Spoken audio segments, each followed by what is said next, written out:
The White Walkers didn't come for Westeros. They came for something hidden beneath it. What if everything you thought you knew about Game of Thrones was merely the surface of a much darker truth? Tonight, as you drift toward sleep, I'll reveal the 18 most haunting theories that even George R.R. Martin has never fully confirmed. Did you ever wonder why the Night King seemed so fixated on Bran Stark? Or why Tyrion survived countless near-death experiences when stronger characters fell? The answer lies in blood magic older than the wall itself. The Stark crypts hold more than just dead lords. The Iron Throne killed kings through more than just politics. And Jon Snow's true purpose extends far beyond his Targaryen heritage. These aren't just theories, they're the hidden currents flowing beneath the story you thought you knew. Each revelation connects to ancient prophecies whispered in the shadows, of Ashai and forgotten texts sealed within the Citadel's forbidden vaults. Some of these secrets were hidden in plain sight from the very beginning. Others reveal themselves only when you understand what truly happened during the doom of Valyria, or what actually sleeps beneath Dragonstone.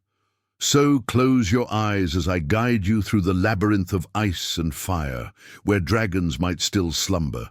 In stone, and time itself bends to the will of a broken boy who became more than a king. The night is dark and full of secrets. And these are the theories that even the spider himself would pay a king's ransom to possess. Theory 1. Jon Snow is the living embodiment of the Pact of Ice and Fire. Long before Jon Snow drew his first breath, the seeds of his destiny were sown. In the blood-soaked pages of Westerosi history, during the devastating civil war known as the Dance of Dragons, as Targaryen fought Targaryen and dragons fell from the sky in flames, a desperate alliance was formed. Prince Jacaerys Velaryon, heir to Queen Rhaenyra's contested throne, flew north on his dragon Vermax to secure the support of House Stark in the coming conflict. There, in the ancient hall of Winterfell, a pact was written and sealed, the Pact of Ice and Fire. This forgotten agreement promised that a Targaryen princess would one day marry into House Stark, uniting the dragon's fire with the wolf's ice. Yet as the years passed and dragons dwindled, this pact remained unfulfilled, becoming little more than a footnote in dusty historical tomes. No Targaryen princess ever joined her blood with that of the Starks. The pact seemed destined to remain broken forever, another casualty of Westeros's tumultuous history. But what if the gods themselves ensured this ancient promise would be kept? What if destiny, patient and inexorable, found another way? When Rhaegar, Targaryen, last dragon prince of a fading dynasty, met Lyanna Stark beneath the weirwood trees of the Isle of Faces, they unknowingly set in motion the fulfillment of this centuries-old pact. Their union, not through arranged political marriage but through genuine love, created something unprecedented, a child of both ice and fire, born as the realm tore itself apart once more. Jon Snow represents not merely the union of two great houses, but the mystical completion of an ancient magical covenant. The timing of his birth amid war beneath a bleeding star, as the Targaryen dynasty fell, speaks to powers beyond mere coincidence. His resurrection at the Wall, that great barrier between ice and fire, further marks him as something beyond ordinary men. The evidence lies not only in bloodlines but in Jon's unique nature. Unlike most Targaryens, fire does not call to him. Unlike most Starks, ice does not define him. He stands between worlds, raised among wolves yet carrying dragon's blood, a man of the Night's Watch who rose to become king in the north, dead yet returned to life. Even his direwolf ghost represents this duality, a creature of winter with the coloring of Targaryen albinism, silent as the crypts of Winterfell. This theory explains why Jon's existence has such profound implications for the realm. He is not merely another player in the Game of Thrones. He is the living fulfillment of an ancient magical pact, a promise finally kept across centuries of waiting. In him, ice and fire are not merely joined, but perfectly balanced, creating something new, perhaps the very thing needed to face the darkness that has always waited beyond the wall. Theory 2. Daenerys is a fire-white resurrected by Mirri Maz. Dur. In the vast Dothraki Sea, beneath a tent of woven grass as a khalasar splintered and scattered to the winds, something impossible happened. A young woman walked into flames and emerged unburnt, with 3 living dragons clinging to her body. The birth of Daenerys, Targaryen's dragons, has been celebrated as a magical awakening, the return of fire and magic to the world. But what if this miracle concealed an even darker truth? What if Daenerys herself died that night, only to be reborn? Through blood magic as something other than human, the evidence begins with Mirri Maz Dur's blood ritual to save Khal Drogo. The Maegi promised that only death can pay for life, yet 3 lives were taken that night. Drogo's stallion, Daenerys's unborn son Rhaego, and finally Drogo himself. But what if a 4th life was also sacrificed and then returned, that of Daenerys herself? Consider her experience during childbirth. The text describes Daenerys feeling a terrible burning in her womb as she labored to birth Rhaego. She collapsed, lost consciousness, and when finally brought to Drogo's tent, was described as feverish, weak, and hovering near death. In her delirium, she even speaks of the dead greeting her: Viserys, her father Aerys, Rhaegar. These are not mere fever dreams, but glimpses through the veil that separates life and death. Mirri Maz Dur never explained the full nature of her blood magic. She spoke cryptically of shadows and souls, of death and life intertwined. What if, in the process of sacrificing Rhaego to save Drogo, she inadvertently or intentionally sacrificed Daenerys as well? And what if, through the complex alchemy of blood magic, dragon's eggs and Targaryen bloodlines, Daenerys was resurrected not as the person she was, but as something new? This would explain Daenerys' subsequent immunity to fire, not a Targaryen trait, as evidenced by the deaths of many Targaryens by fire throughout history, but a characteristic of her transformed nature. Like Beric Dondarrion or Jon Snow, after their resurrections, she returned changed, though in ways suited to her Targaryen heritage and the fire magic that restored her. The parallels are striking. Jon Snow, resurrected by ice magic at the Wall, becomes the embodiment of ice. Daenerys, resurrected by fire magic in the Dothraki Sea, becomes the embodiment of fire. Both die and return with a greater purpose. Both find their human connections diminished afterward. Jon remarks that he feels less, while Daenerys increasingly struggles with human empathy as her story progresses. If true, this makes Daenerys not merely the mother of dragons, but something akin to the dragons themselves, a being of pure fire magic walking in human form. Her growing detachment, her singular focus on her perceived destiny, her increasing tolerance for destruction, these are not merely character developments, but the gradual emergence of her true nature as a fire-white, a resurrected being bound to the flame. The tragedy of Daenerys Targaryen may be that in death and resurrection she became both more and less than human, a vessel for fire's return to the world, yet increasingly disconnected from the very people she sought to rule. Theory 3. Tyrion Lannister can warg into dragons through Targaryen blood. Beneath the mismatched eyes of Tyrion Lannister lies a power unsuspected even by himself: the ability to form mental bonds with dragons. This theory suggests that Tyrion possesses not only secret Targaryen heritage, but also a unique, magical ability, combining the skin-changing talents of First Men bloodlines with the dragon-bonding magic of old Valyria. The foundation of this theory lies in several key observations about Tyrion throughout the saga. First, his lifelong fascination with dragons goes beyond mere scholarly interest.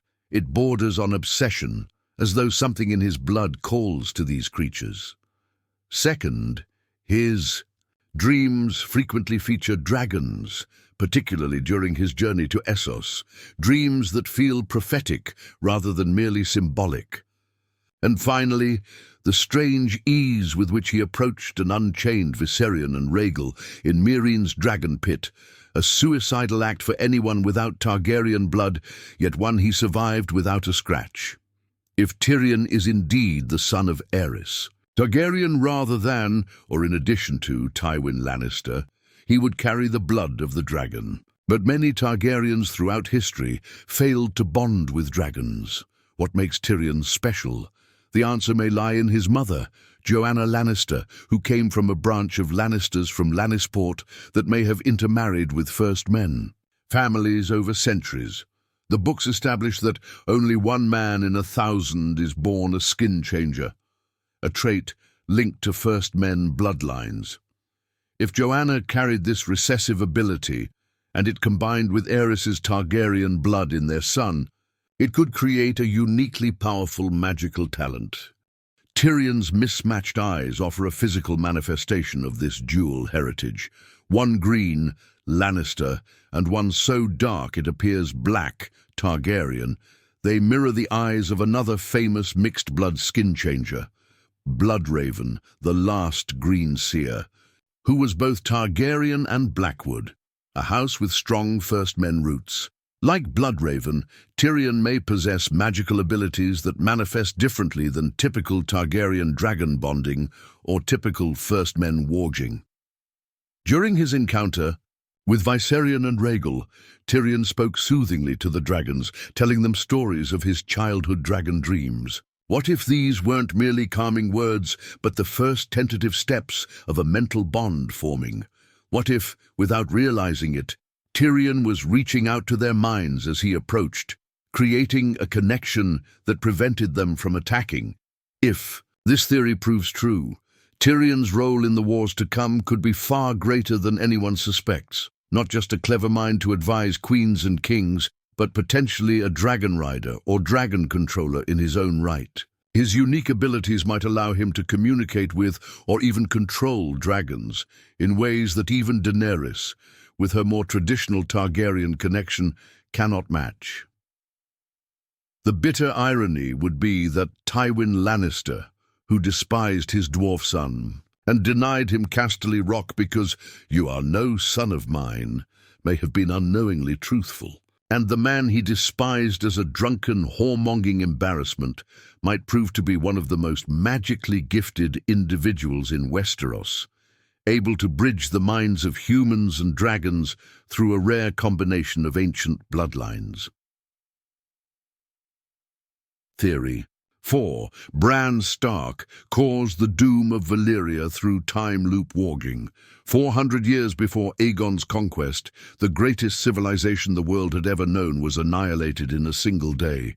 The doom of Valyria, when all 14 of the great volcanic mountains known as the 14 Flames erupted simultaneously, transforming the Valyrian Peninsula into a smoking ruin and shattering the greatest empire in history. No natural explanation could account for such perfect destructive synchronicity. What if the cause was not natural at all, but the result of interference from a power beyond time itself? The key to this theory lies in understanding the true extent of Bran Stark's abilities. Through his connection to the Weirwood network as the Three-Eyed Raven, Bran can not only observe the past, but interact with it. We witnessed this terrible power when he accidentally shattered Hodor's mind across time, creating a causality loop that ensured Hodor would become the very person needed to save Bran years later. This wasn't merely observation, it was direct manipulation of historical events. If Bran's powers extend to such profound alteration of the past, could he have reached back further, perhaps to the height of Valyrian power? And if so, what would motivate such drastic intervention? The answer may lie in dragons. The Valyrians discovered dragons in the 14 Flames and used blood magic to bind them, creating the foundation for their empire. These dragons, and the knowledge of controlling them, passed down to House Targaryen, eventually leading to the conquest of Westeros. The existence of dragons fundamentally altered the balance of power in the world, creating centuries of Targaryen dominance that culminated in Robert's Rebellion, the War of the Five Kings, and ultimately the coming of the White Walkers. What if Bran, peering through time, determined that dragons were too dangerous to exist? What if he attempted to prevent their discovery or taming by the ancient Valyrians, believing this would create a safer timeline without the devastation dragons had wrought? In his attempt to change history, he might have inadvertently caused the very cataclysm he was studying. The doom bears all the hallmarks of magical catastrophe rather than natural disaster. The simultaneous eruption of 14 volcanoes defies geological explanation. The persistent nature of the devastation, the smoking sea still boils 4 centuries later, and anyone who ventures too close to Valyria suffers horrible death, suggests magical contamination beyond ordinary volcanic aftermath. Ancient accounts tell of the doom being preceded by signs and portents. Many Valyrians reported prophetic dreams of destruction in the days before the cataclysm, eerily similar to the prophetic visions that greenseers can send. Could these have been psychic ripples from Bran's attempted intervention, warnings filtering through time that went unheeded? The terrible irony of this theory is that in attempting to prevent the rise of dragons and the devastation they would bring, Bran may have ensured the very timeline he wished to avoid.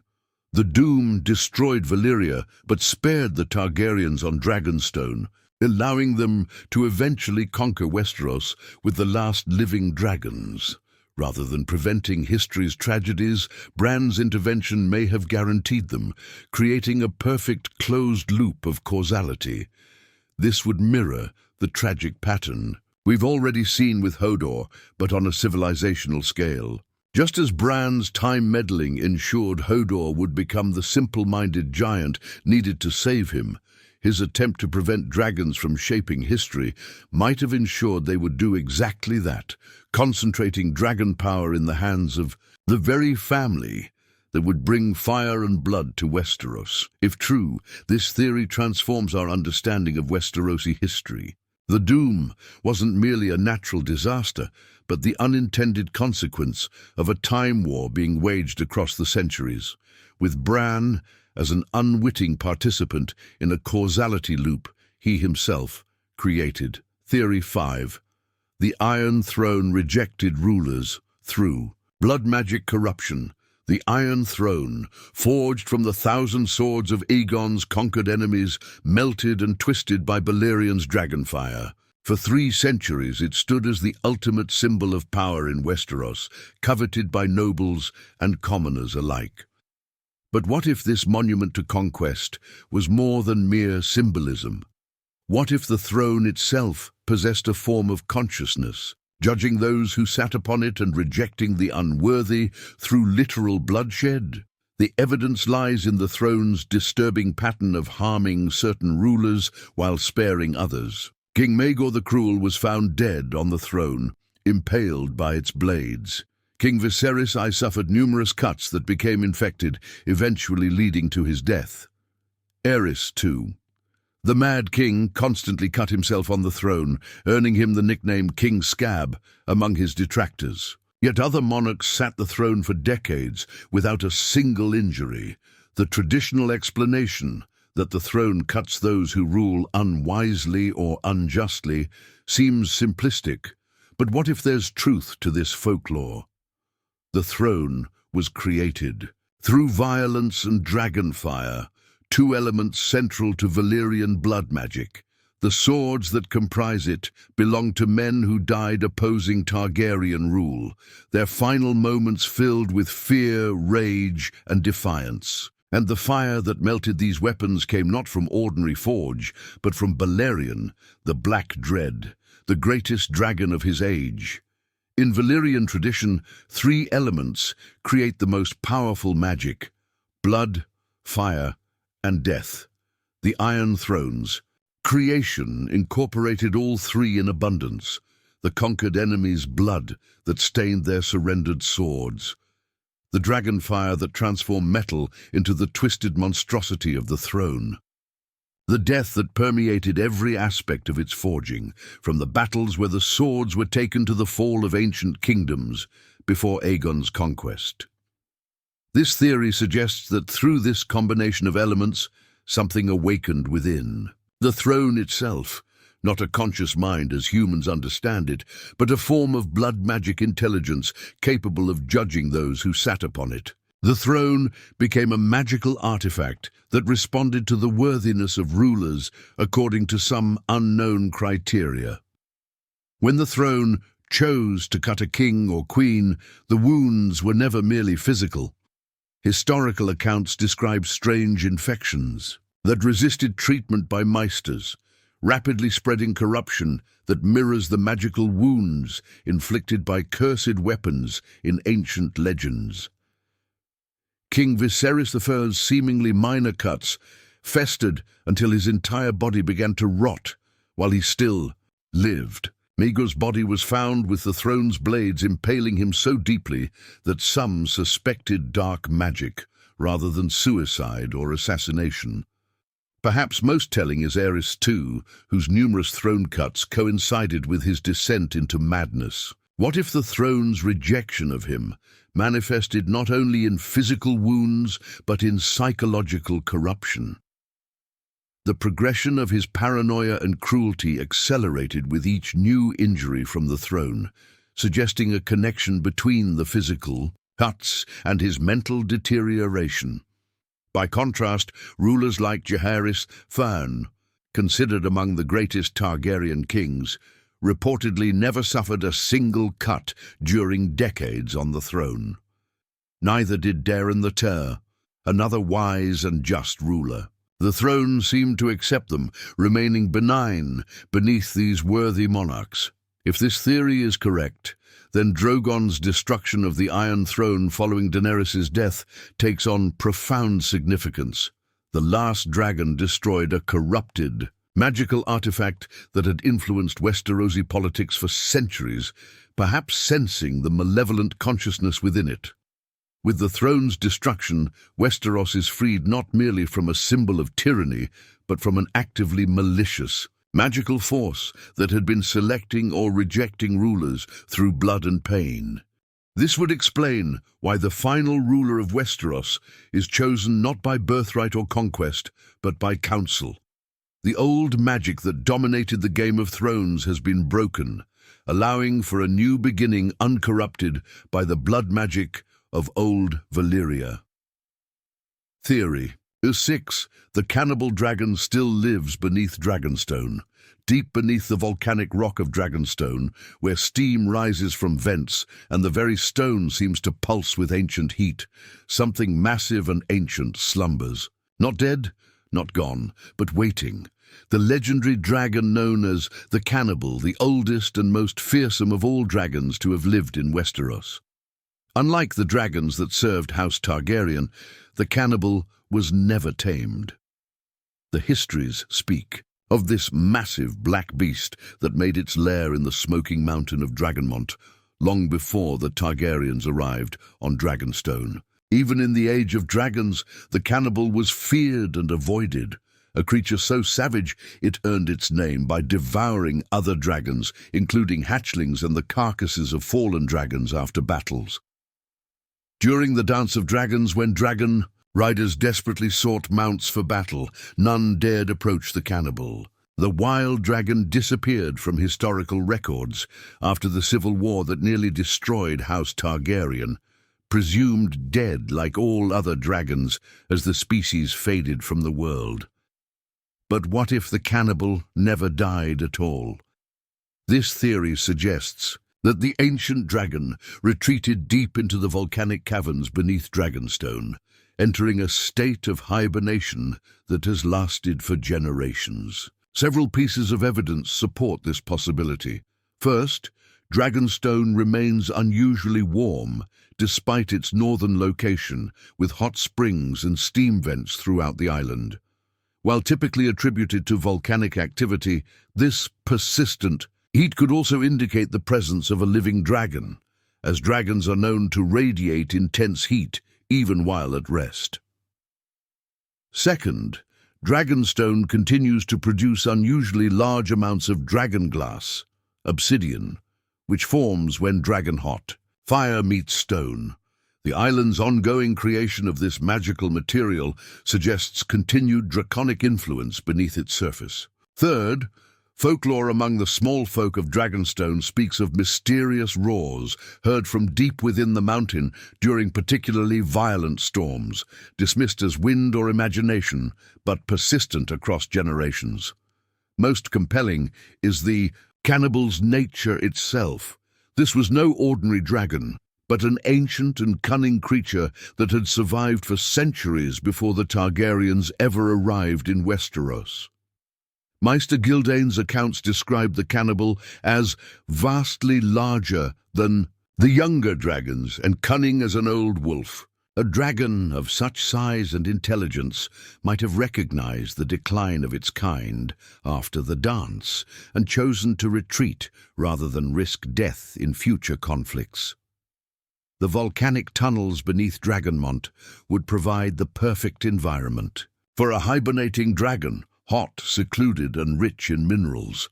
Dragons are known to eat less as they age, with the oldest requiring only occasional feeding. A dragon in hibernation might sustain itself for decades or even centuries on the geothermal energy of its volcanic home, awakening only rarely to hunt before returning to its slumber. If the cannibal still lives, it would be the oldest dragon in existence, potentially even older than the Valyrian Empire itself. Its awakening would reshape the power dynamics of Westeros entirely. Unlike Daenerys' dragons, born small and requiring years to grow, the cannibal would emerge at full terrible maturity. A dragon the size of Balerion at his prime or larger, unbound to any rider and answering to no human authority. The implications are staggering.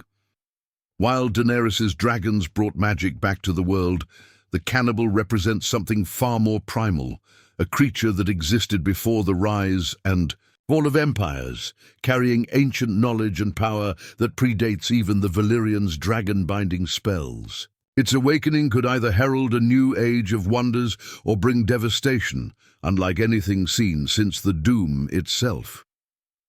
Theory 7. Arya Stark will found a new order, combining faceless men and first men magic. In the ancient city of Braavos, beyond, the towering titan that guards its harbor, lies the House of Black and White. Within its silent halls, the faceless men practice arts of death that date back to the mines of Valyria. The ability to change faces, to become no one, to give the gift of death with perfect precision. Across the narrow sea, in the snow-covered forests of the north, another kind of magic has persisted for thousands of years. The skin-changing abilities of the first men, the power to enter the minds of beasts and see through their eyes.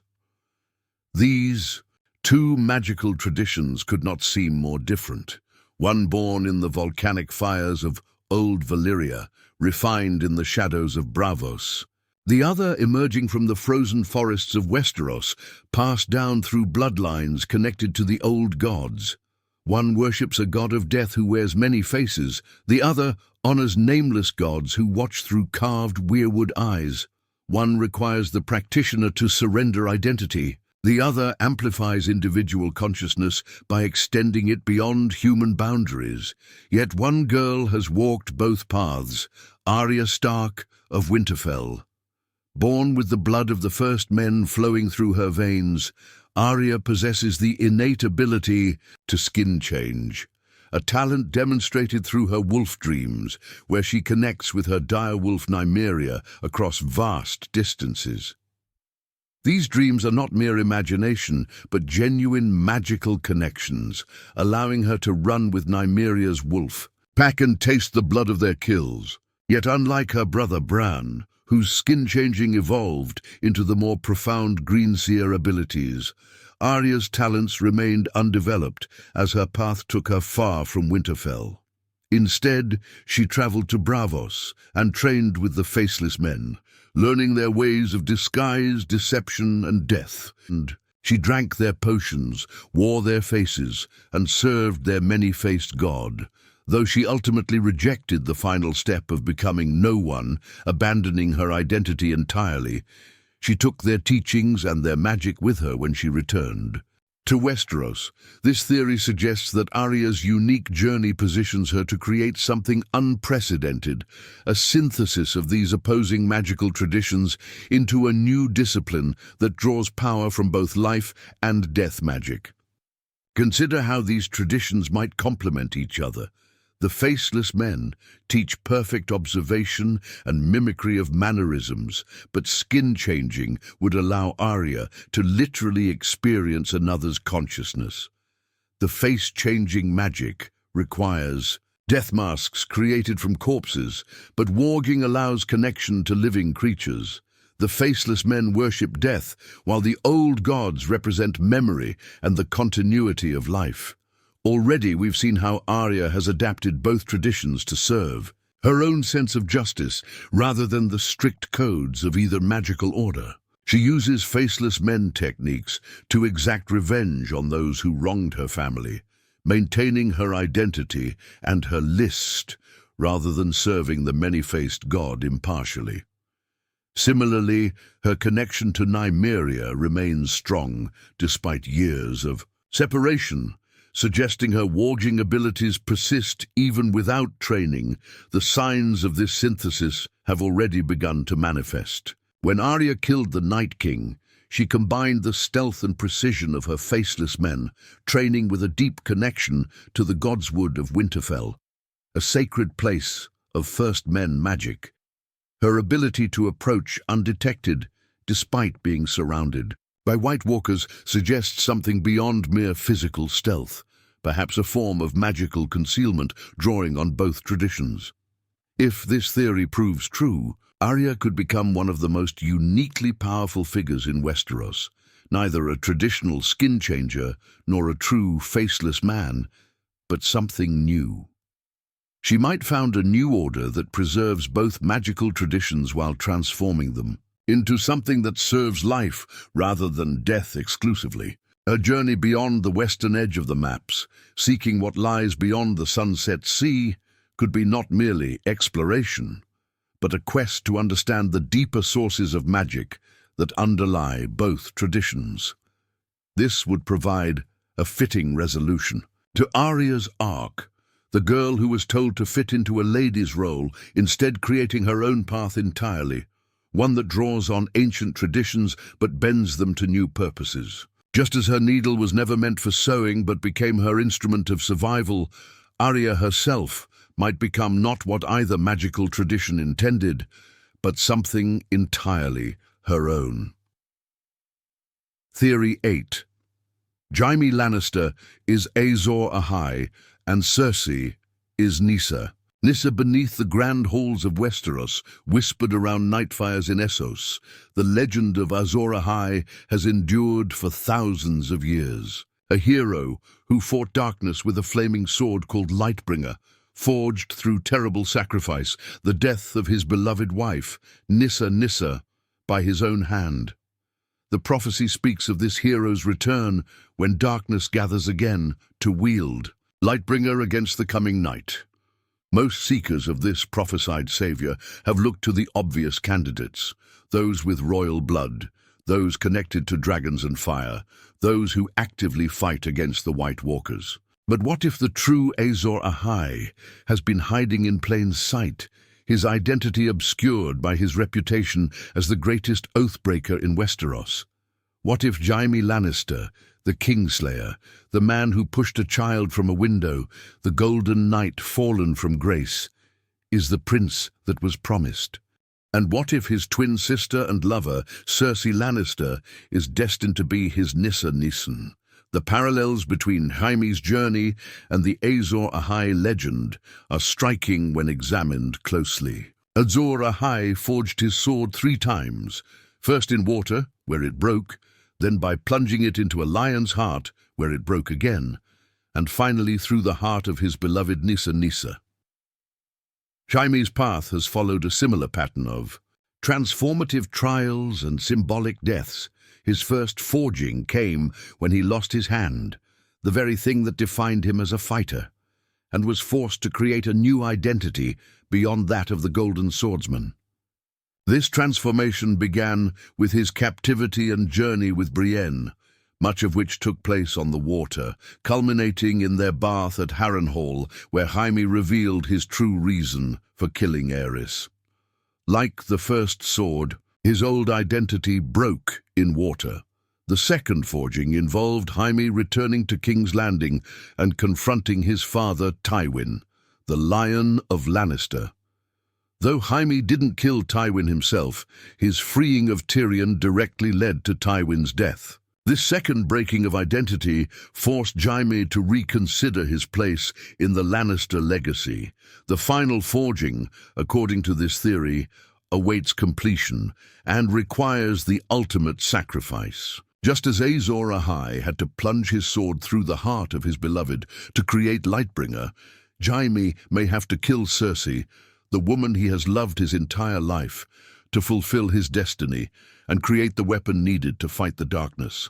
This interpretation aligns with another prophecy, the Valonqar prophecy given to young Cersei by Maggie the Frog, which stated she would be killed by the little brother.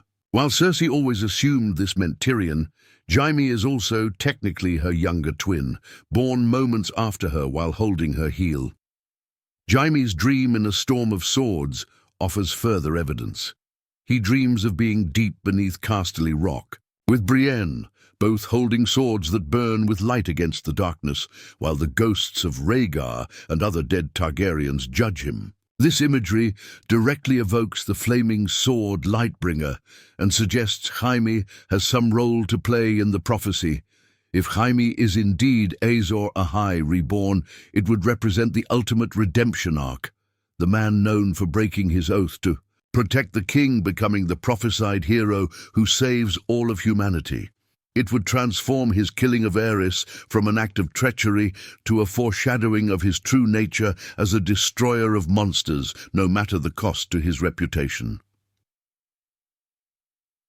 The Sati bitter tragedy would be that to fulfill this destiny, Jaime would have to sacrifice the one person he has loved above all others. His famous line, "The things I do for love," would take on a devastating new meaning, as his love for Cersei would need to be sacrificed for a greater love, that of humanity's survival. This interpretation gives profound meaning to Jaime's complex character development, suggesting that his journey from arrogant golden knight to humbled one-handed warrior is not merely personal growth, but the necessary tempering of a prophesied hero.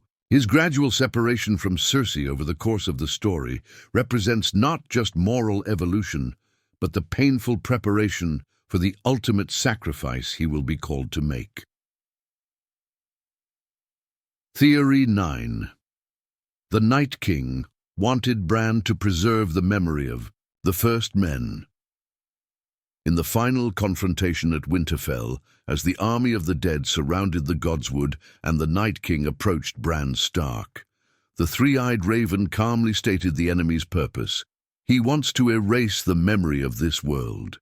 This explanation, accepted without question by the defenders of the living, painted the Night King as a force of pure destruction, seeking only to extinguish life and knowledge alike. But what if this interpretation was fundamentally wrong? What if the Night King's true motivation was not to destroy memory, but to preserve it? This theory proposes a radical reinterpretation of the Night King's actions. He wasn't pursuing Bran to kill him, but to force him to flee south, carrying with him the memories and knowledge of the North before it was lost forever to the coming winter. Far from being an agent of mindless destruction, the Night King may have been fulfilling his original purpose as a guardian of the first men and their legacy. To understand this theory, we must return to the Night King's creation. The children of the forest created him as a weapon against the first men who were cutting down their sacred weirwood trees and threatening their existence. Yet over time, the first men and the children made peace, joining forces against the threat of the others. The Night King, created specifically to protect the children and their ways, would have been aware of this alliance. What if, over the millennia of his existence, the Night King's purpose evolved? What if he came to see himself not as the destroyer of the first men, but as the preserver of their oldest traditions, traditions being forgotten as the Andals spread across Westeros, bringing their new gods and customs? Consider the Night King's actions from this perspective. He waited thousands of years to move south, only beginning his advance when the wildlings were being exterminated by the Night's Watch, and Stannis Baratheon, the three-eyed raven, was preparing to transfer his knowledge to a new vessel, Bran. The North was weakened by war and divided by southern influences. His timing suggests not opportunism, but urgency, moving to save something before it was lost forever. The Night King never pursued the extermination of all humans with the efficiency one would expect. He moved slowly, methodically, his focus always on Bran rather than conquest. He had ample opportunities to send his forces around Winterfell and attack the defenseless southern kingdoms, yet he concentrated his entire army on the location of the three-eyed raven. This theory suggests the Night King was trying to drive Bran south, forcing him to flee with his accumulated knowledge of northern history, first men traditions, and the old magics that were in danger of being lost. By creating an existential threat, he ensured Bran would take this precious cargo of memories beyond the reach of the coming winter, preserving it for future generations. The Night King's apparent obsession with killing Bran might actually have been a calculated performance, pushing hard enough to force Bran's retreat, but not actually intending his destruction. His ultimate goal may have been to secure the survival of First Men knowledge by ensuring its transfer to the south, where it could endure the winter and eventually return north when spring came again. This would explain several puzzling aspects of the Night King's behavior: his reluctance to engage directly until the final confrontation, his focus on Bran to the exclusion of easier targets, and his seemingly unnecessary personal intervention at Winterfell when he could have simply overwhelmed the defenders with his superior numbers. If this theory is correct, the Night King's death represents not the defeat of an existential threat, but a tragic misunderstanding, the elimination of a guardian figure who, in his own terrible way, was trying to ensure the preservation of the very memories everyone believed he sought to destroy. His methods were brutal and horrific, but his goal may have aligned more closely with Bran's than anyone realized. The final tragic irony would be that in defeating the Night King, the living fulfilled his purpose anyway. Bran, with all his accumulated knowledge of the North and its ancient magic, survived to become king of the Six Kingdoms, ensuring the memories of the first men would endure in the very heart of governance in Westeros. Theory 10. Tyrion is a chimera with both Lannister and Targaryen DNA. Among the many mysteries that wind through the halls of Casterly Rock, perhaps none is more persistent than the true parentage of Tyrion Lannister. Was he truly the son of Tywin, the great Lion of the Rock? Or was he, as many have theorized, the secret child of Aerys Targaryen, who was known to have desired Joanna Lannister? This theory proposes a startling third option. Tyrion is genetically both a Lannister and a Targaryen simultaneously, a biological chimera carrying the blood of both great houses in a single body. A chimera, in medical terms, occurs when two fertilized eggs or embryos fuse during early development, creating a single organism with two distinct genetic codes. This rare phenomenon results in an individual whose body contains two different DNA signatures, sometimes visibly expressed through physical traits. In Tyrion's case, this would mean that Joanna Lannister was pregnant with fraternal twins, one fathered by Tywin, one by Aerys, when these embryos merged to form a single child. The textual evidence for this theory is subtle but compelling, beginning with Tyrion's most striking feature, his mismatched eyes. One eye is described as deep green, the color of House Lannister, while the other is so dark it appears black, reminiscent of the dark purple-black eyes sometimes found among Targaryens. This heterochromia perfectly symbolizes a physical manifestation of dual genetic heritage.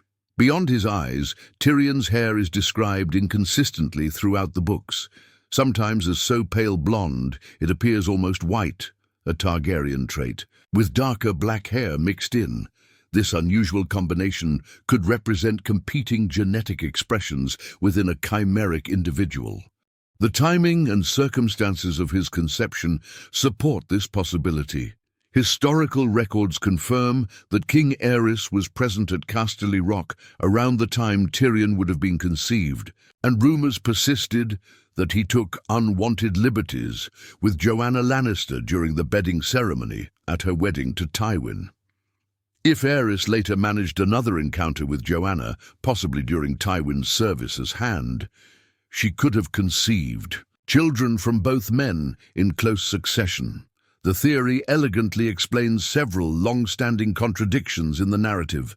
It explains why Tywin, who valued family and legacy above all else, could simultaneously declare, "You are no son of mine" to Tyrion while also refusing to disown him completely.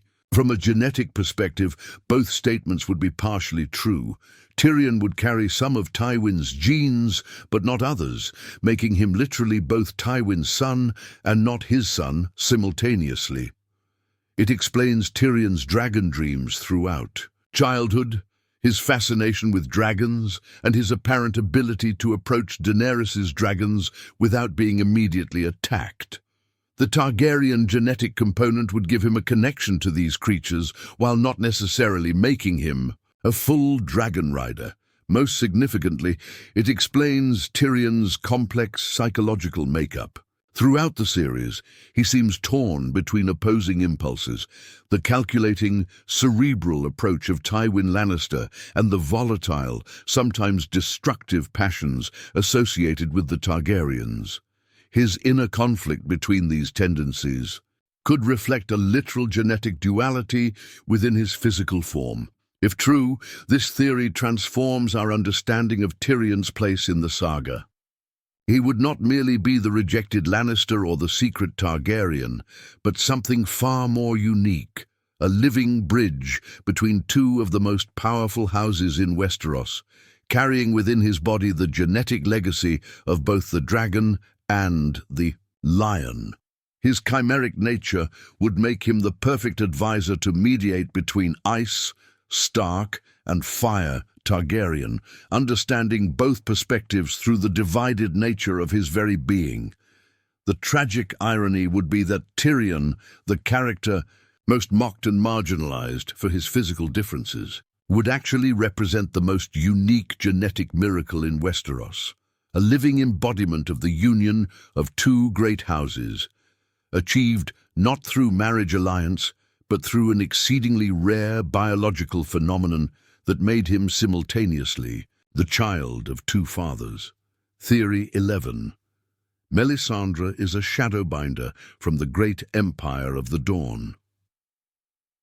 In the crimson robes of a red priestess from Ashai, with her ruby choker glowing at her throat and promises of the prince that was promised on her lips, Melisandre has presented herself as a servant of R'hllor, the Lord of Light.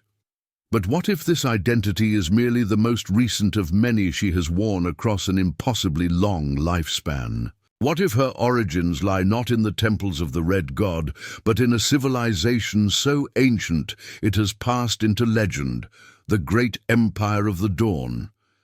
This theory proposes that Melisandre is far older than even her revealed appearance as an ancient. Crone suggests that she is in fact a surviving shadowbinder from humanity's oldest and most advanced civilization, one that flourished before the Long Night and the rise of Valyria. The great empire of the Dawn is mentioned only briefly in the world of ice and fire, described as a vast realm that ruled much of eastern Essos during the Dawn Age. Its emperors were said to be more divine than human, with gemstone eyes that reflected their mystical natures. This empire fell when the Bloodstone Emperor usurped the throne, practiced dark arts, and brought about the Long Night, the generation of darkness that swept across the world thousands of years ago. Several textual clues support Melisandre's connection to this lost empire. First, her true appearance when she removes her ruby choker, that of an impossibly ancient woman, described as having lived for years beyond count. This extraordinary age exceeds even the oldest known individuals in current Westerosi history. Second, her magical abilities differ significantly from those of other red priests we encounter. While Thoros of Myr can resurrect the dead and see visions in flames, only Melisandre demonstrates mastery of shadow magic, the ability to create shadow assassins bound to her own life force.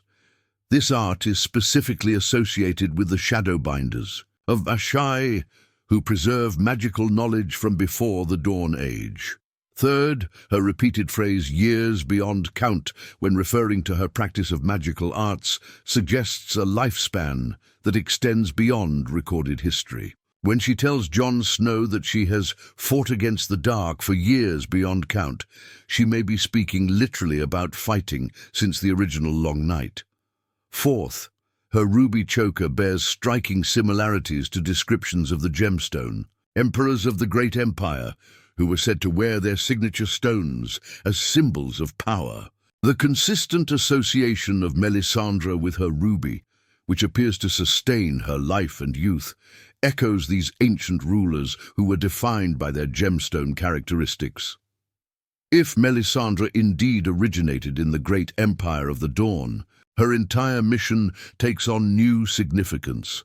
Her devotion to fighting the darkness would not merely be religious zeal, but personal experience. She would have witnessed firsthand the original Long Night and dedicated her impossibly long life to preventing its return. Her conversion to the faith of R'hllor may have come millennia after her birth, representing not her original belief system, but simply the most recent religious framework she has adopted to pursue her ancient mission. This would explain Melisandre's frequent misinterpretations of her own visions. She is viewing prophecies through the lens of R'hllor's teachings when her innate magical abilities might stem from a much older tradition. Her mistakes in identifying Stannis as Azor Ahai could result from trying to force ancient knowledge into a more recent prophetic framework. Most intriguingly, if Melisandre witnessed the original defeat of the White Walkers, she might possess knowledge crucial to understanding the true nature of the threat and how it was originally overcome. Her focus on King's blood as a source of magical power connects to the Gemstone Emperors, who were said to have descended from the gods themselves, the original source of royal bloodlines. This theory transforms Melisandre from a foreign priestess with questionable methods to perhaps the oldest living human in the known world, a direct link to humanity's most ancient civilization and the original Long Night.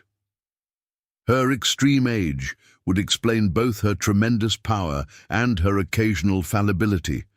She carries knowledge no one else possesses, but filtered through millennia of changing beliefs and imperfect memory.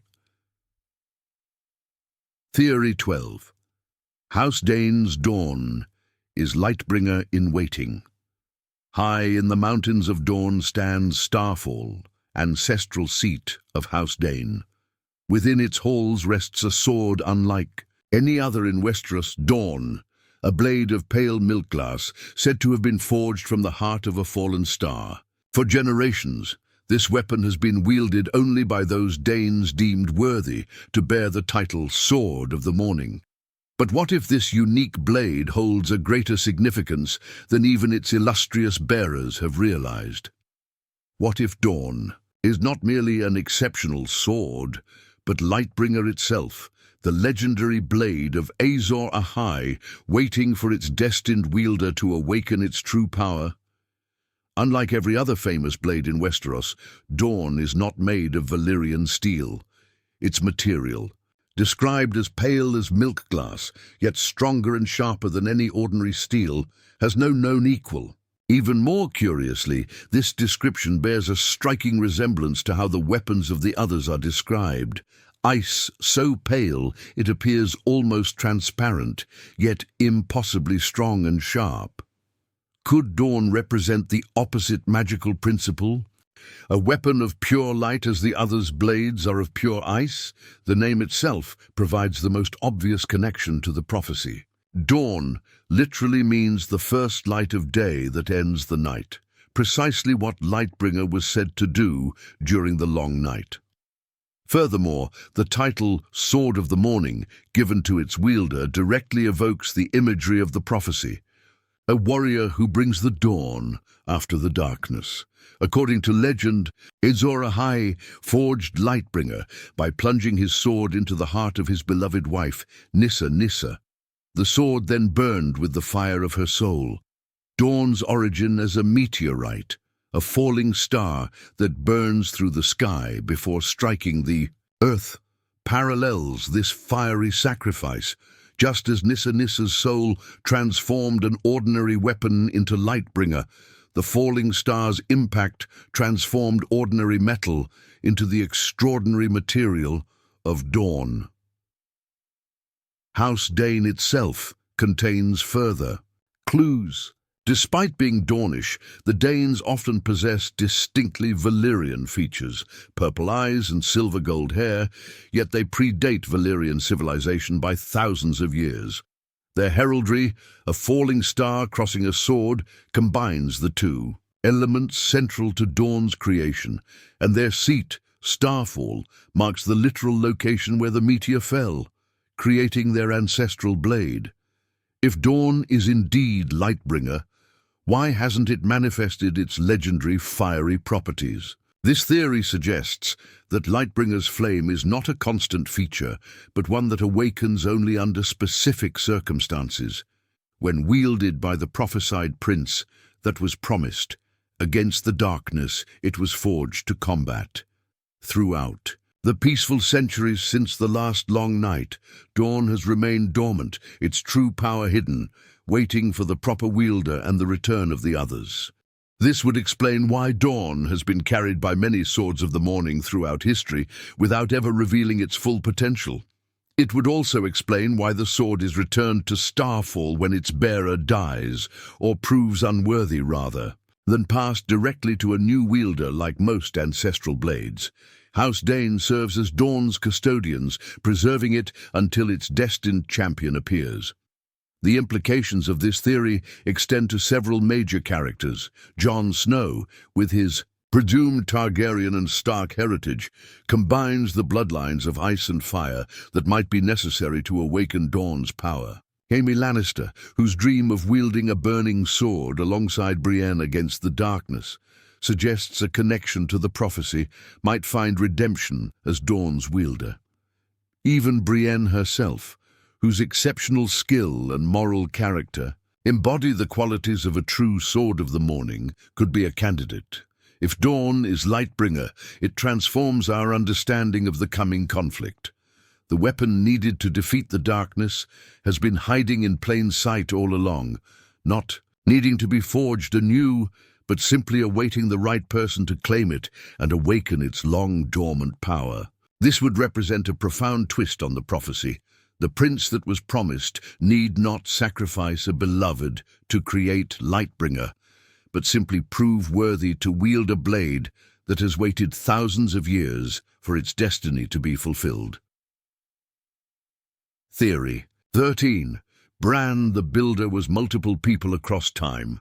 In the ancient legends of the North, no figure looms larger than Brandon Stark, known as Bran the Builder. The stories claim this single legendary figure constructed the Wall, raised Winterfell, built Storm's End, and possibly even helped design the High Tower in Old Town. For 8,000 years, Meisters and small folk alike have marveled at these impossible feats attributed to one man, achievements that would require not only extraordinary engineering skill, but an impossibly long lifespan. What if there is a simpler explanation? What if Bran the Builder was never a single person, but many different Brandon Starks throughout history, all connected through the mind of a time-traveling greenseer? This theory proposes that our Brandon Stark, the Three-Eyed Raven, is the latest incarnation in a cycle of Bran Starks who have collectively shaped Westeros's greatest structures across thousands of years. Using his ability to witness and influence the past, Bran creates a complex causal loop where he guides his ancestors, all named Brandon in his honor, to construct the very defenses that would eventually protect the realm from the White Walkers. The textual evidence begins with the consistent naming pattern in House Stark. Brandon is the most common name in Stark history, appearing with remarkable frequency across thousands of years. This repetition goes beyond normal family tradition, suggesting a deeper significance, perhaps a subconscious echo of the Greenseer's influence across time. The structures attributed to Bran the Builder share impossible commonalities despite being built centuries apart. The Wall, Winterfell, and Storm's End all incorporate magical elements beyond the technological capabilities of their eras. The Wall's ice is bound with spells to repel the dead. Winterfell is built over natural hot springs, with heat circulating through its walls. Storm's End's perfectly smooth stones resist all weather through suspected magical reinforcement. These consistent magical elements suggest a single mind behind their design, a mind with knowledge transcending the limitations of any single generation. Most tellingly, all these structures share a common purpose: defense against supernatural threats. The Wall obviously defends against the White Walkers. Winterfell's crypts contain the remains of Stark ancestors, possibly bound there by magical means to prevent their resurrection as Whites. Storm's End was built to withstand the wrath of the gods themselves. Each structure represents not just physical protection, but magical containment or resistance. Our Bran has already demonstrated his ability to influence the past, most dramatically in the case of Hodor, where his mental presence in the past created a causality loop that shaped Wireless into the very person needed to save Bran years later. This same principle, applied across a much larger time frame, could explain how multiple Brandon Starks throughout history collectively created the defenses necessary for humanity's survival. In this interpretation, Bran the Builder becomes not a single historical figure, but a manifestation of Bran's consciousness working through multiple ancestors, each contributing to different structures while guided by the same overarching vision.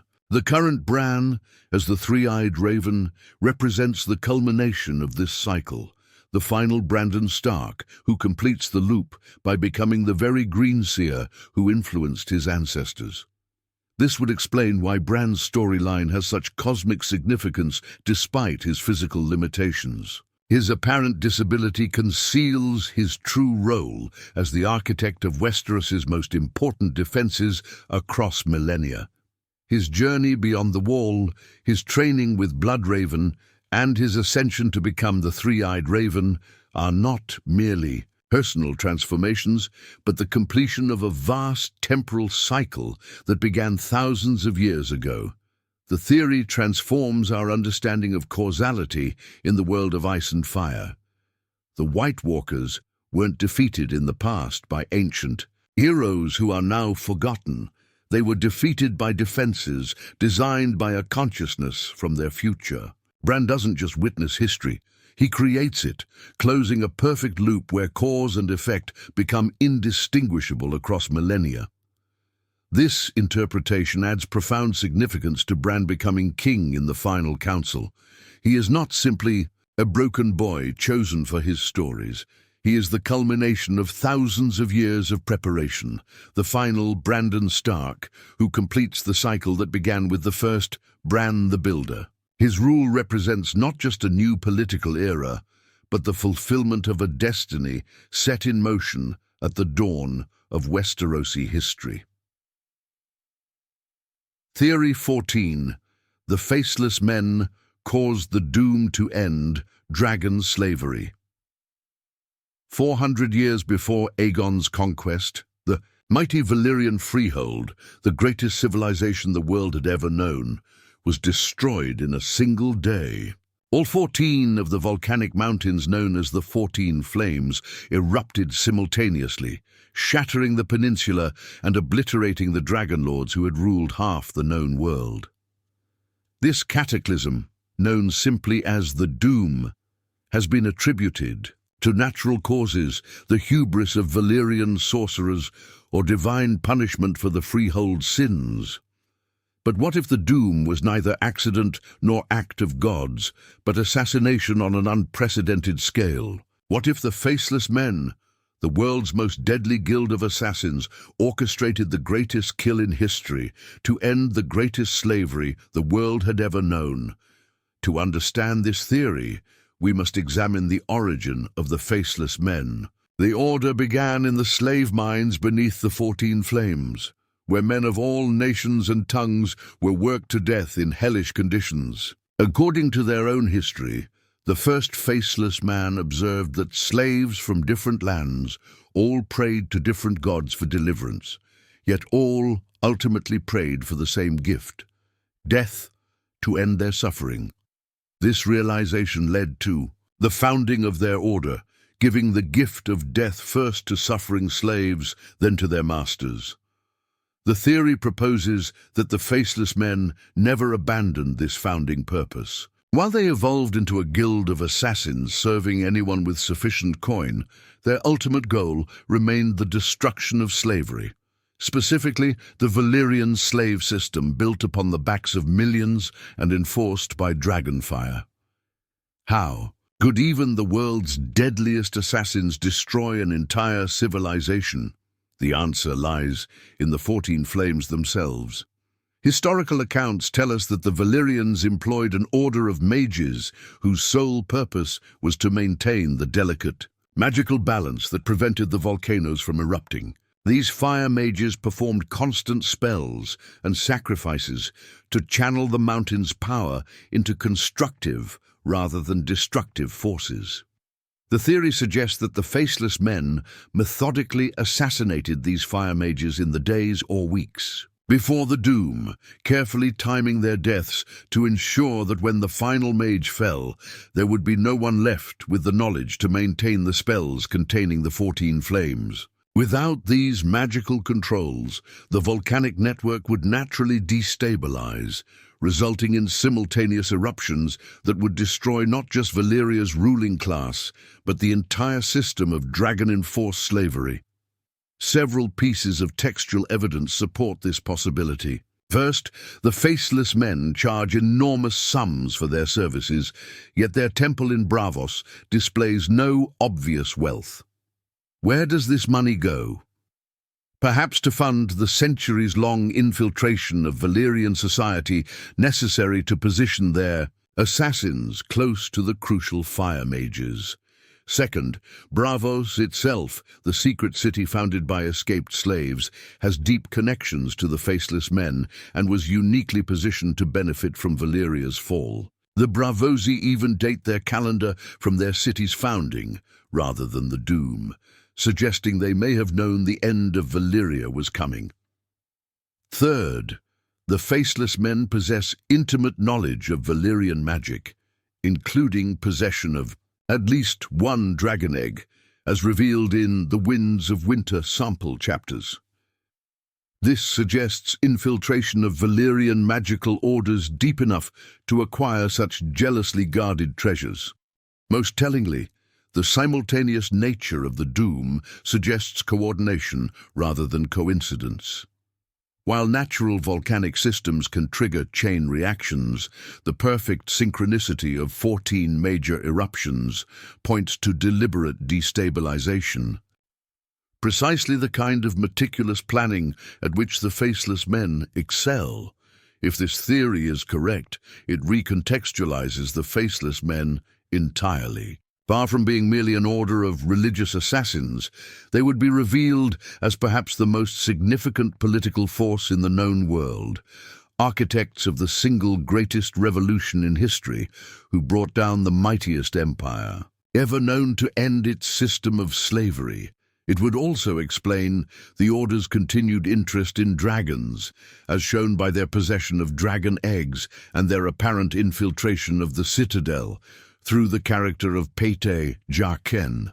Having destroyed one dragon-powered slave empire, they may now be positioning themselves against the rise of another under Daenerys Targaryen, whose growing power and conquests in Slaver's Bay represent the potential rebirth of Valyrian-style dominance.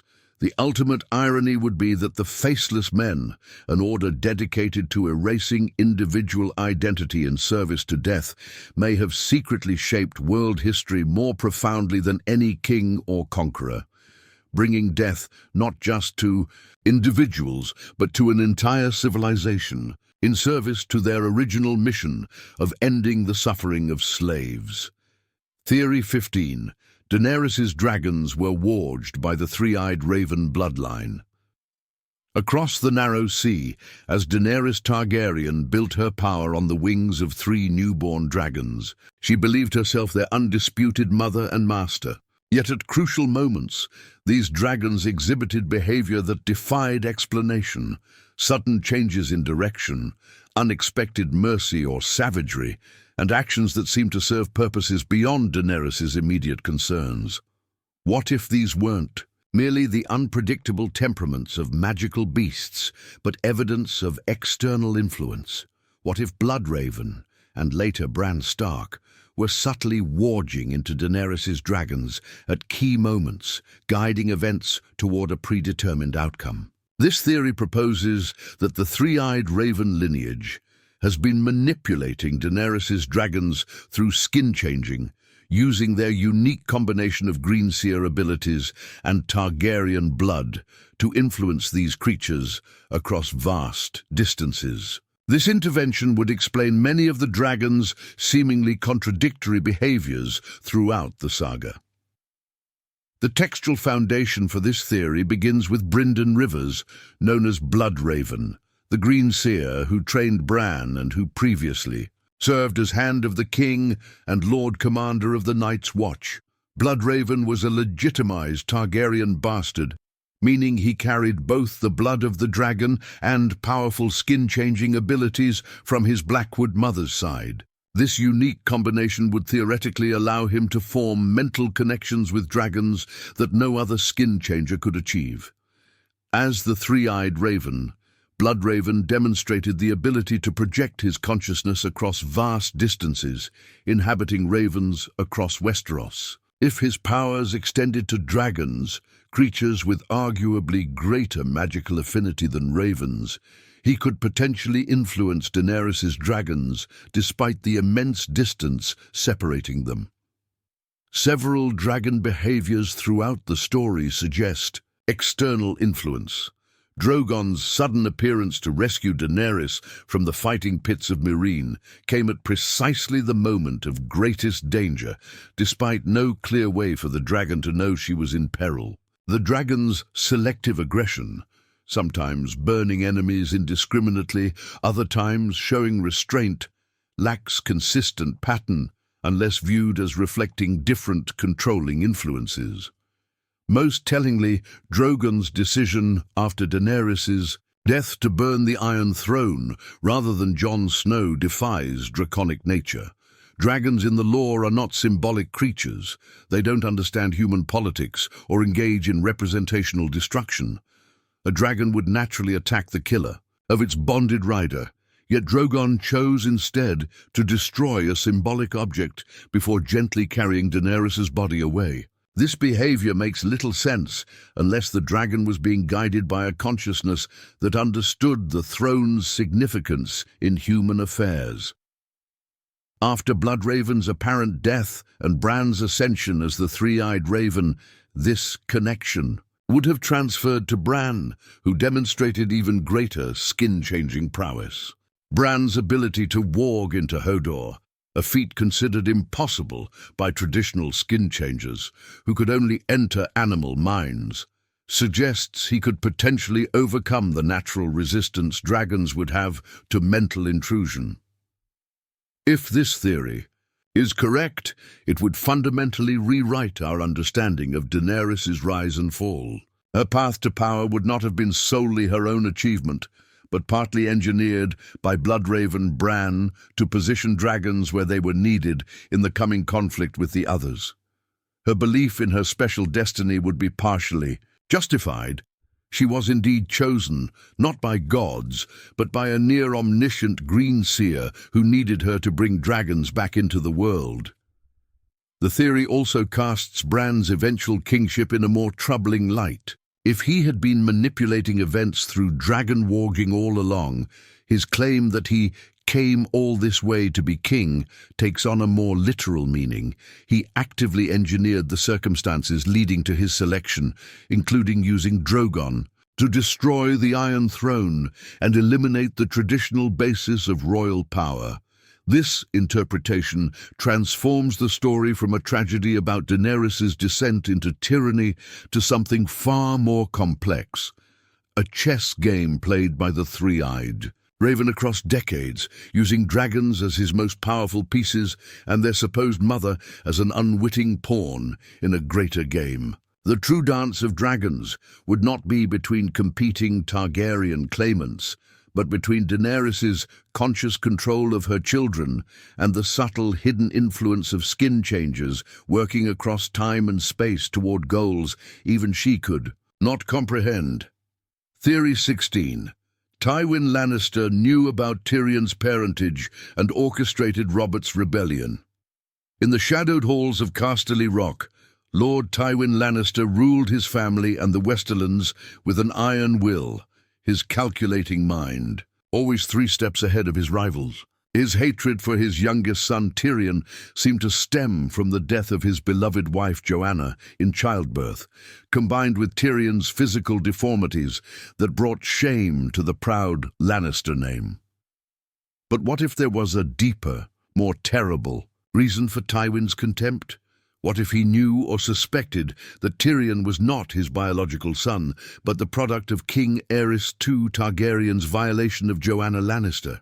This theory proposes that Tywin not only knew of Tyrion's true parentage, but used this knowledge to craft a decades-long revenge against House Targaryen, culminating in Robert's rebellion and the near extinction of the Dragon dynasty. The timeline supports this possibility. Tywin served as Hand of the King to Aerys II for nearly 20 years, during which the relationship between the two men deteriorated from friendship to bitter enmity. Historical accounts confirm Aerys' inappropriate interest in Joanna Lannister, beginning with him taking unwanted liberties during the bedding ceremony at her wedding to Tywin. When Joanna later returned to court to present her twins, Jaime and Cersei, to the king, Aerys made lewd comments asking if nursing had ruined her breasts. What happened next is not recorded in any public history, but this theory suggests that at some point during that visit or a subsequent one, Aerys forced himself on Joanna. When she later discovered her pregnancy, she may have confided her fears to Tywin, or he may have calculated the timing himself. Either way, when Tyrion was born with distinctly un-Lannister-like features, mismatched eyes including one dark enough to appear black, hair described as so blonde it seemed white in some places, Tywin would have had his confirmation. Joanna's death in childbirth sealed Tywin's hatred, not just for the child who killed his wife, but for the Targaryen dynasty that had violated her. Yet rather than acting immediately on this knowledge, Tywin did something far more characteristic of his nature. He began plotting a revenge that would be both complete and untraceable to him. The first sign of this plan was Tywin's abrupt resignation as Hand of the King immediately after Joanna's death and Tyrion's birth. Though publicly attributed to Aerys's growing insults and the appointment of Jaime to the Kingsguard, preventing him from inheriting Casterly Rock, these events came years after Tyrion's birth. The timing suggests the true breaking point was Joanna's death giving birth to Aerys's bastard. For the next decade and a half, Tywin remained at Casterly Rock, seemingly removed from court politics, while meticulously positioning his pieces. He arranged Cersei's marriage proposal to Rhaegar Targaryen, knowing Aerys's paranoia would lead him to refuse the match. A calculated insult that gave Tywin public justification for his growing distance from the crown. When Robert's rebellion erupted, Tywin's actions become most revealing. He remained neutral until the very end, ignoring calls from both the rebels and the crown, only to suddenly appear at King's Landing with an army professing loyalty to Aerys. Once admitted to the city, he immediately sacked it and ordered the brutal murders of Princess Elia and her children with Rhaegar, deaths far more savage than militarily necessary. The specific targeting of Rhaegar's children suggests not just political calculation, but personal vengeance. By ensuring the deaths of Aerys's grandchildren, Tywin was symbolically avenging what he saw as the defilement of his own bloodline through Tyrion. His infamous quote, "I did it because Aerys never would have thought I would," takes on new meaning in this context. The final evidence comes from Tywin's last words to Tyrion, "You are no son of mine," while often interpreted as a symbolic disownment. These words may have been Tywin's final literal truth, his dying acknowledgement of what he had known for decades. If this theory is correct, it recasts the entire history of Robert's rebellion. What appeared to be a spontaneous uprising triggered by Rhaegar's abduction of Lyanna Stark would instead be revealed as the culmination of Tywin Lannister's meticulously planned revenge for the violation of his wife, a scheme so perfectly executed that no one, not even his own children, suspected the true motivation behind his actions. The ultimate irony would be that Tyrion, the unwitting catalyst for this decades-long vengeance, would survive to become one of the most influential figures in Westeros, while the proud Lannister bloodline that Tywin sought to protect would end with his death. His obsession with legacy would result in its destruction, all because he could not accept a son who was, at least partially, not his own. Theory 17. The crypts of Winterfell contain sleeping stone dragons. Beneath the ancient stones of Winterfell, descending into the earth where the roots of the weirwood trees intertwine with the bones of dead Starks, lie the crypts, a labyrinth of dark passages housing generations of Winter Kings and Lords of Winterfell. But what if these tombs conceal something far more significant than ancestral remains? What if, in the deepest and oldest sections of the crypts, stone dragons slumber? Magical creatures from the Age of Heroes, placed there by Bran the Builder as a final defense against the darkness. This theory proposes that the crypts of Winterfell contain either petrified dragon eggs or literal stone dragons, magical constructs created during the Long Night and hidden beneath Winterfell until they are needed to combat the return of the White Walkers. The textual evidence begins with Jon Snow's recurring dreams throughout the series. He frequently dreams of the crypts, feeling simultaneously drawn to and terrified of what awaits him in their depths. In these nightmares, something calls to him from the lowest levels, something ancient and powerful that fills him with dread. These are not ordinary dreams, but potentially prophetic visions, similar to those that led Daenerys to hatch her dragon eggs. The architectural peculiarities of Winterfell further support this theory. The castle was built over natural hot springs, with warm water flowing through its walls like blood through a body. This unusual heating system keeps the castle habitable during even the harshest winters, but it also creates an environment surprisingly similar to the volcanic conditions of Dragonstone, the very conditions in which dragons thrive. The persistent warmth in the crypts, despite their depth underground in the frozen north, suggests they might be intentionally heated to maintain something that requires constant warmth. Throughout the prophecies of A Song of Ice and Fire, the phrase "waking dragons from stone" appears repeatedly, particularly in connection with Azor Ahai's return. While most interpret this as metaphorical or relating to fossilized dragon eggs, it could be far more literal, referring to actual stone dragons sleeping beneath Winterfell, waiting to be awakened. Historical accounts provide further circumstantial evidence. During the Dance of Dragons, a Targaryen prince named Jacaerys Velaryon visited Winterfell on his dragon Vermax.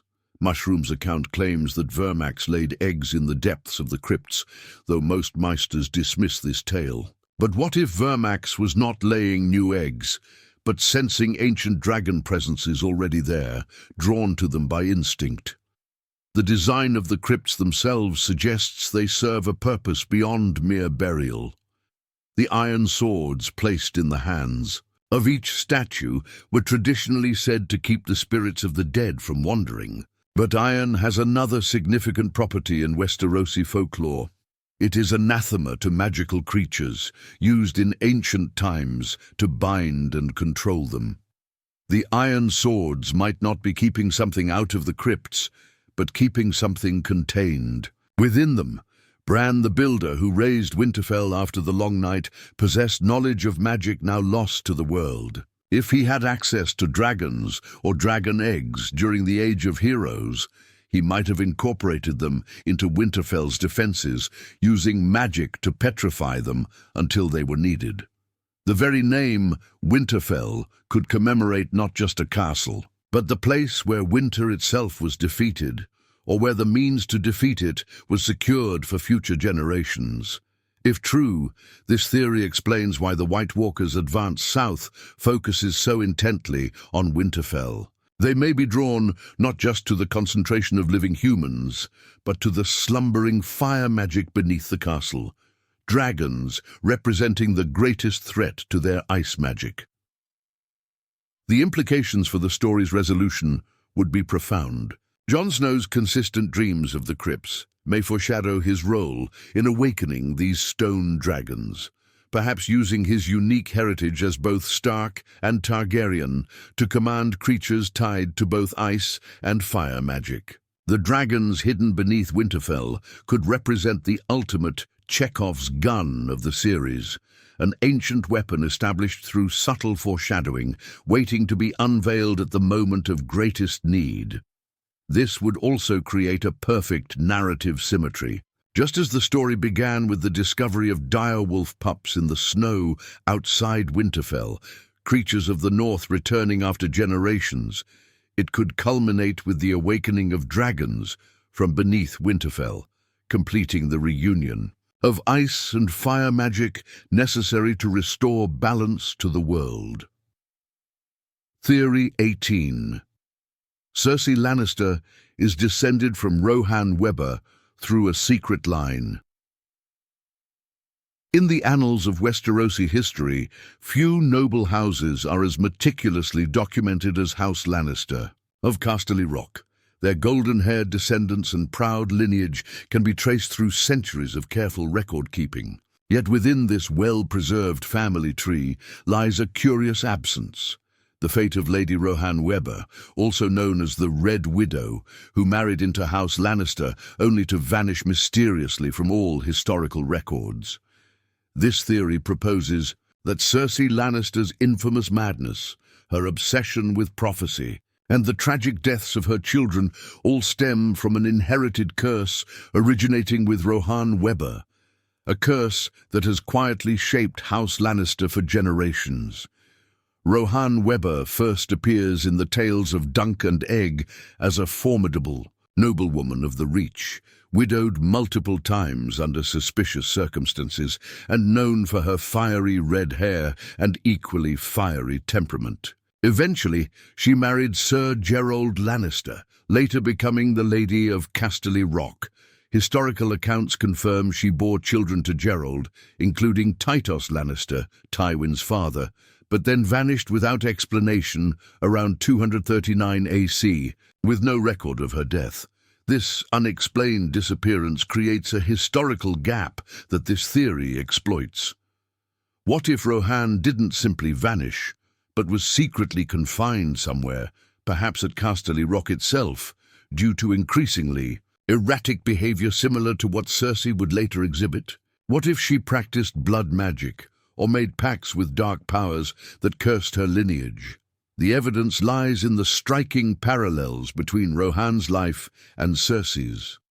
Both were known for their beauty and fierce protectiveness of their children. Both experienced the deaths of multiple husbands under questionable circumstances. Both displayed increasingly paranoid behavior over time. These similarities suggest not merely coincidental personality traits, but potentially a hereditary condition, or curse, passing through the female line. Cersei's obsession with the prophecy given by Maggie the Frog takes on new significance. In this context, the Wood's Witch who delivered this prophecy might have recognized in Cersei the same cursed bloodline she had encountered before in Rohan. The prophecy itself, predicting the deaths of Cersei's children and her eventual overthrow by a younger queen, mirrors the pattern of tragedies that reportedly followed Rohan throughout her life. The consistent description of Cersei's growing paranoia and erratic behavior as her story progresses parallels historical accounts of Rohan's increasingly unpredictable temperament in her later years. Both women became convinced of conspiracies against them, saw enemies in every shadow, and became isolated from former allies due to their suspicious nature. Even more telling is the fate of their children. Rohan's earlier marriages produced children who reportedly died young from various ailments. Cersei's children all die before adulthood, Joffrey poisoned, Myrcella poisoned, and Tommen by suicide. This pattern of child mortality defies statistical probability unless some external factor, a curse, a hereditary condition, or a combination of both, is at work. The Lannister family's golden hair and green eyes, so critical to the plot. Revelation of Cersei's children's parentage might not be merely genetic traits, but physical manifestations of Rohan's influence on the bloodline. Her own distinctive appearance, red hair and green eyes, combined with the golden-haired Lannister. Genetics could explain the specific combination of traits that became so closely associated with House Lannister. If this theory is correct, it recontextualizes Cersei's entire arc. Her descent into madness and paranoia would not be merely the result of her choices and circumstances, but the manifestation of an inherited curse that has claimed generations of Lannister women. Her obsession with protecting her children takes on tragic new dimensions. Not just maternal instinct, but desperate resistance against a fate she subconsciously knew awaited them. The theory also adds layers to Tywin's character. His ruthless dedication to family legacy and his harsh treatment of Tyrion might stem partially from his awareness of the Weber curse, having witnessed its effects on his own mother or other female relatives. His determination to secure advantageous marriages for his children could have been motivated not just by political ambition, but by a desire to dilute the cursed bloodline with new genetic material. In the end, this theory transforms Cersei from a straightforward villain into a tragic figure fighting against inherited doom, making her downfall not just the consequence of her own cruelty and ambition, but the culmination of a curse set in motion generations before her birth. As we draw back from these 18 theories, each a thread in the vast tapestry of George R.R. Martin's world, we begin to see the greater pattern they collectively form. These are not merely interesting possibilities or clever interpretations, but glimpses into the deeper magical and historical currents that flow beneath the surface of the known narrative. The world of ice and fire reveals itself as a realm where nothing is quite as it appears. Heroes may be villains seen from another angle. Ancient prophecies fulfill themselves in unexpected ways. Magic, rather than fading from the world, has merely changed forms, flowing like water underground, occasionally surfacing in moments of crisis or transformation. From Jon Snow as the living embodiment of an ancient pact, to Bran Stark's cosmic influence across time, to dragons sleeping beneath stone, these theories remind us that the true Game of Thrones extends far beyond politics and battlefield strategy. It is played across millennia, through blood and prophecy, through ice and fire. As you drift towards sleep, consider how these hidden currents might continue to shape the world beyond the final pages we've read or scenes we've watched. The wheel that Daenerys sought to break may be larger and more ancient than even she imagined, a cycle of ice and fire, death and rebirth that has turned since the Dawn Age and will continue long after our current cast of characters has joined. The legends of the past. In a world where winter can last a generation and dragons once again darken the sky, perhaps the greatest truth is that no story truly ends. Like the weirwood trees that witness centuries pass in the blink of a red eye, the saga continues, its patterns repeating with infinite variations, waiting for those with the wisdom to recognize them in the whispers of the wind.